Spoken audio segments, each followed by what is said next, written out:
Hello, welcome to Karma's a Stitch. This is installment number 4 of a mini series that I'm doing to talk about each of my WIPs to get my subscribers caught up on what I've been doing and what I have left to do. And I just thought it would be easier for me and for you guys if I just did little mini episodes instead of a large, massive one. And this has actually been really nice. I've recorded, this is my 4th one recording today, and it's helping me stay current. I've got my list going. I've made sure all of my Ravelry pages are updated for folks, and it's kind of given me some motivation for the end of the year, like a little oomph, a little push that I need. So again, I'm sorry if I haven't said, my name is Tonya.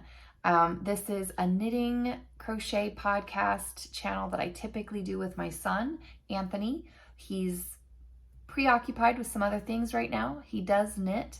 He donates all of his knitwear to the homeless in our community.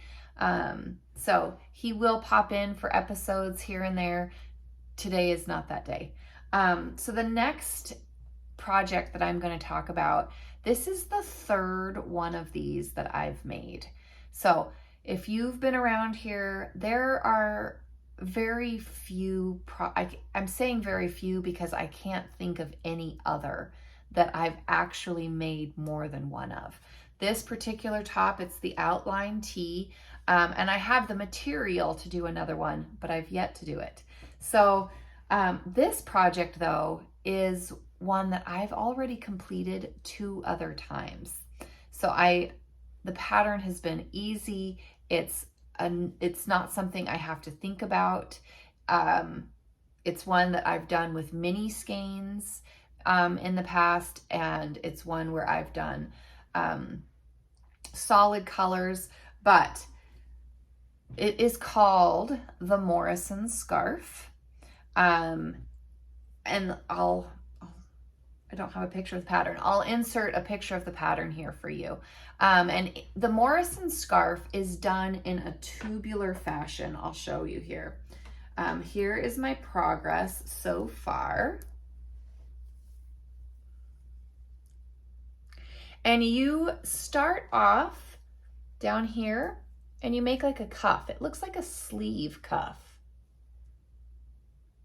Okay, and you're making a tube.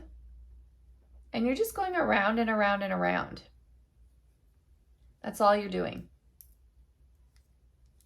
Here's the beginning of round right there for me.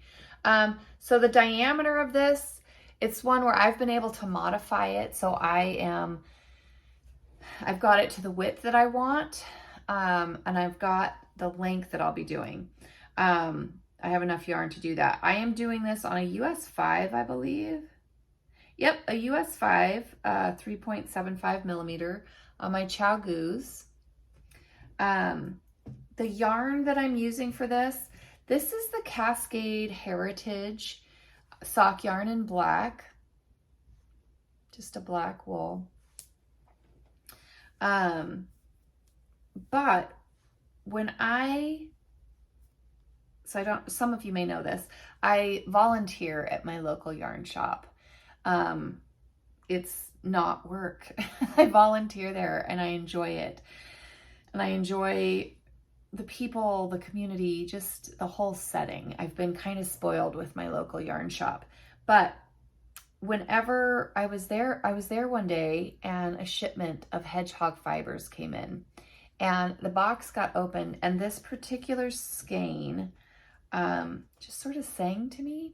It never made it to the shelf. And I carried it around for a very long time in my project bag, not wanting to do anything with it. I really just wanted to sniff it. So I just carried it around in whatever project bag because it was just so beautiful. I couldn't not have this yarn, and I knew it needed to go into something that I was gonna wear. And I don't wear shawls. I make a lot of shawls, but I don't wear them enough to justify putting this in there. So I had the, oh gosh, you guys, that color, it really is showing pretty true to that. I have windows just behind where my camera is set up, and it's super bright, and I even have all the blinds closed. I've struggled with it all day, but so there's the colorway. And as soon as I saw this, I knew it was going to be something for me, and I just wasn't sure what. And as the first Morrison scarf that I made was for Alex, my 7-year-old, I used one of my advent calendars and told her to, because it was going to be really long if I used all 24. So I had her pull out some of the colors that she didn't like, and I made her this scarf with one of my advent calendars, and she won't wear it. She wouldn't wear it. And so I've worn it, but I've realized I would like a much longer one. But as I was working on Alex's Morrison scarf, I was sitting in waiting rooms doing that a lot. And one particular waiting room I sat in was twice a week. And this other 7-year-old, who's actually 3 months younger than Alex, would sit in this waiting room with her mother while her little sister was in a session. And this little girl was so patient for every session. I don't know that I ever saw her misbehave or talk back to her. I mean, she was just a very pleasant 7-year-old. And she would always see me knitting, and she would come over and ask what I was doing, and she would just sit there and watch my needles and my yarn, and she would ask questions. And one day she said, you know, Alex is just so lucky that you're making her this scarf. And I decided at that point I was going to make one for her, which I have done. I have completed it. But then her sister and her are no longer going to this medical appointment. So I have the staff at that particular place, at that office, trying to get in contact with that family so that I can give her her scarf. But hers was the second one I've done. So now this one I am doing for me. So this is my Morrison scarf. And with this color and the way the Morrison scarf was coming together, I just felt like if I put it with a background of black, it would really showcase all of these colors. And I have been so pleased with the result. But as you can see, I have a lot left to go. And I have this whole skein. That's how long I'm going to make it, this whole skein, as well as 3 skeins of black.